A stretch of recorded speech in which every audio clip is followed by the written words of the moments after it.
Hello friends, मैं सूर्य सिंह। स्वागत है आपका मेरे चैनल हिस्ट्री विद सिंह में। दोस्तों, आशा है आप लोग अच्छे से होंगे, बढ़िया अपनी पढ़ाई कर रहे होंगे।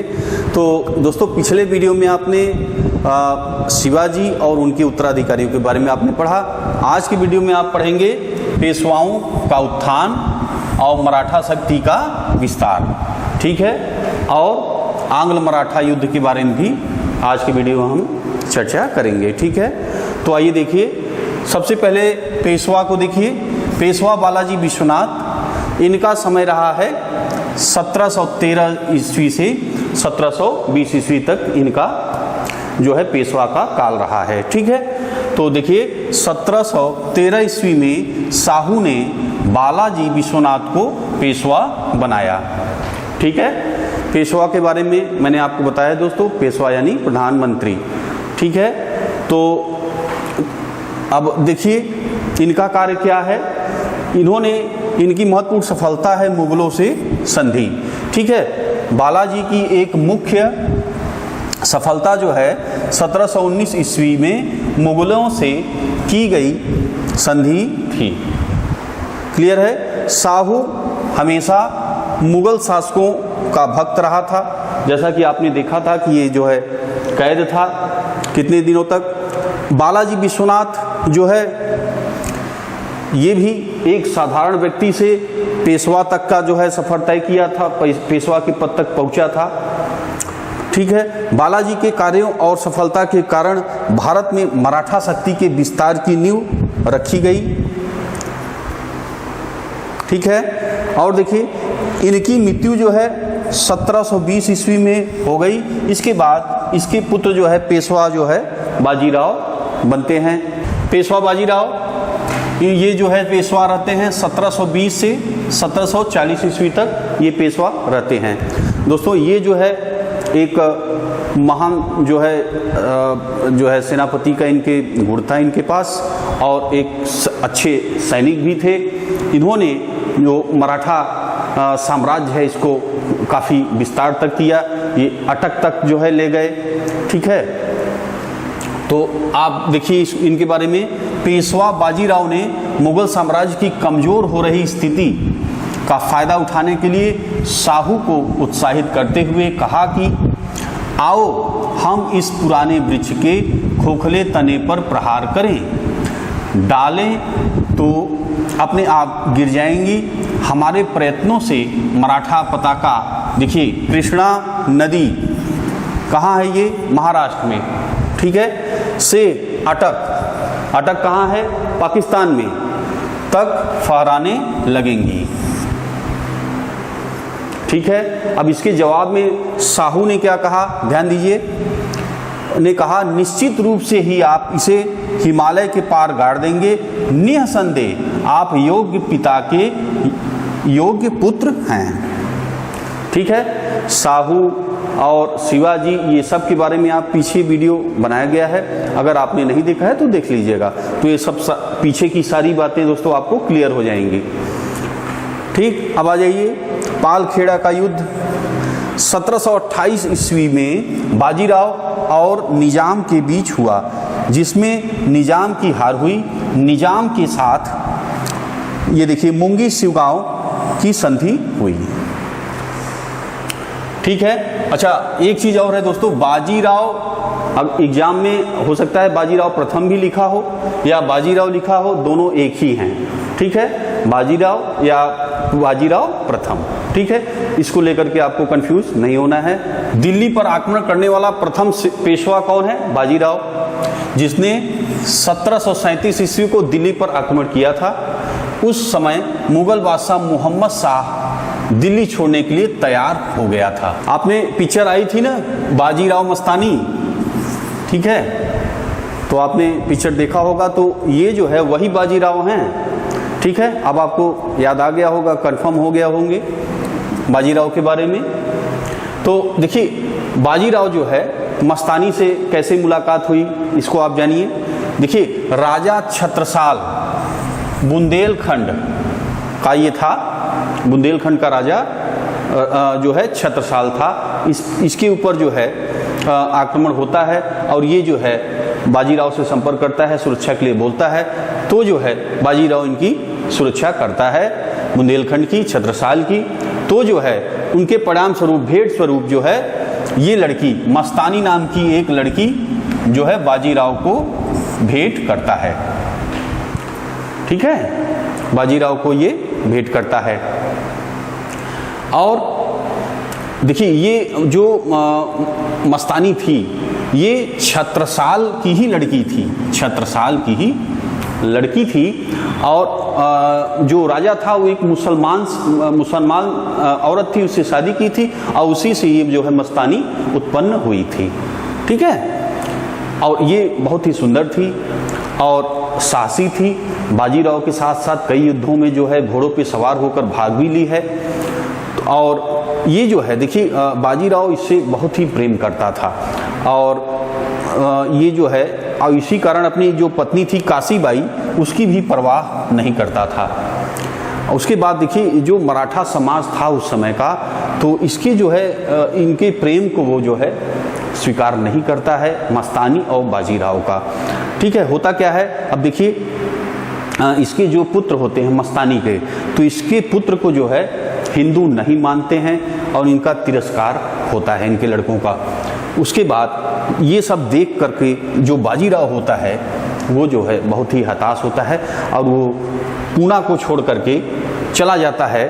देखिए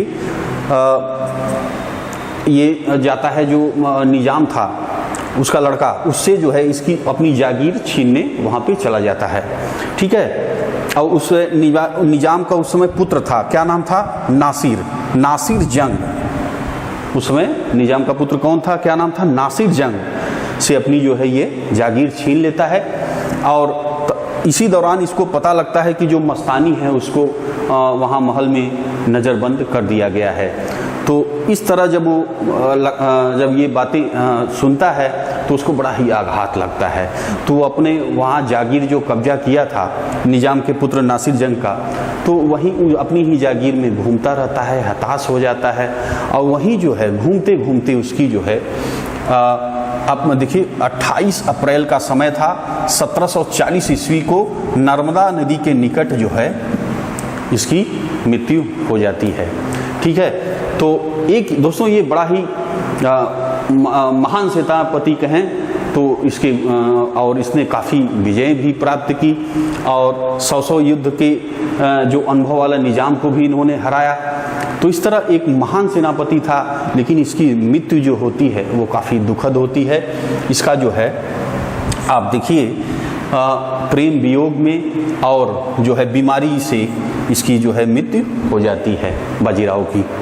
अगले पेशवा को आप देखिए, पेशवा बालाजी बाजीराव, इनका समय क्या है 1740 से 1761 ईस्वी तक। ये जो थे देखिए महान अपने पिता की तरह जो है महान सेनापति तो नहीं थे, है ना, लेकिन ये कूटनीतिज्ञ अच्छे थे। देखिए बाजीराव की मृत्यु के बाद बालाजी बाजीराव 1740 ईस्वी में पेशवा बनते हैं। 1750 ईस्वी में संगोला संधि के बाद पेशवा के हाथ में सारे अधिकार सुरक्षित हो गए थे। ठीक है, संगोला की संधि आपने पढ़ा था ना कि पिछले वीडियो में कि कैसे जो है ये अधिकार सारे जो है पेशवा बालाजी ले लेते हैं और राजा जो है एक कठपुतली की तरह हो जाता है। ठीक है, इसको आपने देखा है, अगर आपने नहीं पढ़ा है तो पढ़ लीजिएगा। ठीक है, और समय क्या था देखिए ध्यान दीजिए 1750 ईस्वी। कौन सी संधि थी, संगोला की संधि, जिससे कि सारे राजा के अधिकार पेशवा को मिल जाते हैं। बालाजी बाजीराव को नाना साहब के नाम से भी जाना जाता है। ठीक है, अगर एग्जाम में पूछता है तो उसको आप लिख दीजिएगा। आगे देखें, बालाजी बाजीराव के समय में ही पानीपत का तृतीय युद्ध हुआ था। कब हुआ था, 14 जनवरी 1761 ईस्वी में यह युद्ध हुआ था। देखिए बालाजी बाजीराव के समय में मराठा साम्राज्य अपने चरमोत्कर्ष पे पहुंच गया था। इसके घोड़े जो थे कन्याकुमारी से लेकर हिमालय तक के झरनों में पानी पीते थे। तो इस प्रकार मराठा साम्राज्य अपने चरमोत्कर्ष पे पहुंच गया था। और इसी समय जो है देखिए युद्ध होता है, एक तृतीय युद्ध जो है पानीपत का होता है 14 जनवरी 1761 ईस्वी को। इसमें जो है मराठों की हार हो जाती है और इस हार को नहीं सह पाने के कारण बालाजी की मृत्यु 1761 ईस्वी में हो गई। पेशवा माधवराव नारायण 1761 से 1772 तक जो है ये रहे। माधवराव नारायण जो थे प्रथम 1761 में पेशवा बने। इसने मराठों की खोई हुई प्रतिष्ठा को पुनः प्राप्त करने में का प्रयास किया और काफ़ी हद तक इन्होंने किया भी। देखिए, इन्होंने माधवराव ने ईस्ट इंडिया कंपनी की पेंशन पर रह रहे मुगल बादशाह शाह आलम द्वितीय को पुनः दिल्ली की गद्दी पर बैठाया।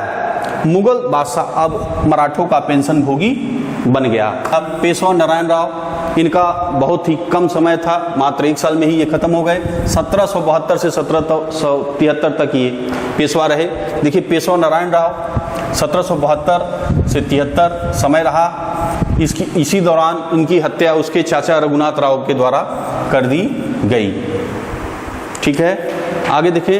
अब आंग्ल जो मराठा युद्ध है उनके बारे में आप देखिए। जो आंग्ल मराठा युद्ध अंग्रेजों और जो मराठाओं के बीच हुआ है उस युद्ध के बारे में आप देखिए। देखिए, प्रथम आंग्ल मराठा युद्ध, इसमें क्या हुआ है? प्रथम युद्ध 1782 ईस्वी में सालबाई संधि के साथ खत्म हुआ।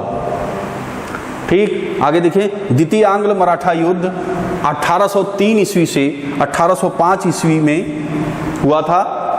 इसमें भोसले ने अंग्रेजों को चुनौती दी। इसके फलस्वरूप 7 सितंबर 1803 ईस्वी को कौन सी संधि हुई है? ये संधियां याद करते जाइए। देवगांव की संधि। ठीक, यहाँ पे मैंने संधियों के चार्ट बना दिए हैं। ठीक, इसका आप स्क्रीनशॉट लेना चाहें तो आप ले लीजिए। ठीक, अब आइए देख लीजिए। अंग्रेज और मराठा के संघर्ष के अंतर्गत होने वाली प्रमुख संधियां यहाँ पे लिखी हुई हैं। इसे आप देखिए। देखिए, ये कॉलम जो है संधियों का है और ये वर्ष इस कॉलम में लिखा है। देखिए, सूरत की संधि कब हुई है? 1775 ईस्वी में सूरत की संधि हुई है। पुरंदर की संधि कब हुई है? 1776 ईस्वी में हुई है। बड़गांव की संधि 1779 में हुई है। सालबाई की संधि 1782 ईस्वी में हुई है। बसीन की संधि 1802 ईस्वी में हुई है। देवगांव की संधि 1803 ईस्वी में हुई है। सुरजी अर्जुन गांव की संधि 1803 ईस्वी में हुई है। और देखिए, राजापुर घाट की संधि 1804 ईस्वी में हुई है। नागपुर की संधि 1816 ईस्वी में हुई है। और ग्वालियर की संधि 1817 ईस्वी में हुई है। पूना की संधि 1817 ईस्वी में हुई है। मंदसौर की संधि 1818 ईस्वी में हुई है। तो मैंने बोल के भी बता दिया आपको। अगर आपको दिखाई कम पड़ रहा होगा तो मैंने बोल दिया, अब आप नोट कर लीजिएगा। तीसरे आंग्ल मराठा युद्ध के बारे में आप देखिए। देखिए, 1817 से 1819 में ये हुआ था। इस युद्ध के बाद मराठा शक्ति और पेशवा के वंशानुगत जो लगातार चला रहा था पद को समाप्त कर दिया गया। क्लियर? और देख लीजिए, अब अंतिम पेशवा के बारे में आप पढ़िए। अंतिम पेशवा होता है बाजीराव द्वितीय। ठीक, बाजीराव प्रथम आपने पढ़ा था, ये आ गए हैं बाजीराव द्वितीय ने कोरेगांव और अस्टी के युद्ध में हारने के बाद फरवरी 1818 ईस्वी में जो है, देखिए 1818 ईस्वी में मेलकम नाम है इनका, मेलकम के जो सामने आत्मसमर्पण कर दिया इन्होंने। अंग्रेजों ने पेशवा के पद को समाप्त कर बाजीराव द्वितीय को पूरे से हटा दिया। ठीक है, हटा करके कानपुर के निकट बिठूर नामक स्थान में पेंशन पर जीने के लिए भेज दिया, जहां पर 1853 ईस्वी में इसकी मृत्यु हो गई। ठीक, तो ये था जो है आज की वीडियो में। दोस्तों, आपने क्या क्या पढ़ा? पेशवाओं के बारे में पढ़ा, आंग्ल मराठा युद्ध के बारे में पढ़ा। ठीक है, तो ये चीज़ें आपकी अब टोटल आपका जो है शिवाजी से लेकर के अब पूरा लास्ट पेशवा तक का सारा इतिहास आपने पढ़ लिया। अगर आपने पिछले वीडियो नहीं देखे हैं तो देख लीजिएगा, पूरा इतिहास आपका क्लियर हो जाएगा। उसके बाद भी अगर कुछ सवाल आपके पास हैं या आप पूछना चाहते हैं तो आप कमेंट बॉक्स में करिएगा, पूछिएगा। ठीक है दोस्तों, और आपके प्यार के लिए आपका बहुत बहुत धन्यवाद। अच्छा दोस्तों, अगर आप YouTube पे देख रहे हैं तो तो जो फेसबुक का पेज है उसे आप लोग फॉलो कर लीजिएगा। अगर आप फेसबुक पेज पे हैं तो आप लोग जो है यूट्यूब का ये जो चैनल है हिस्ट्री विद सिंह में, इसको जो है सब्सक्राइब कर लीजिएगा। ठीक है दोस्तों, तो बस आज इतना ही करते हैं, मिलेंगे आपसे अगले वीडियो में। वीडियो देखने के लिए दोस्तों बहुत बहुत धन्यवाद।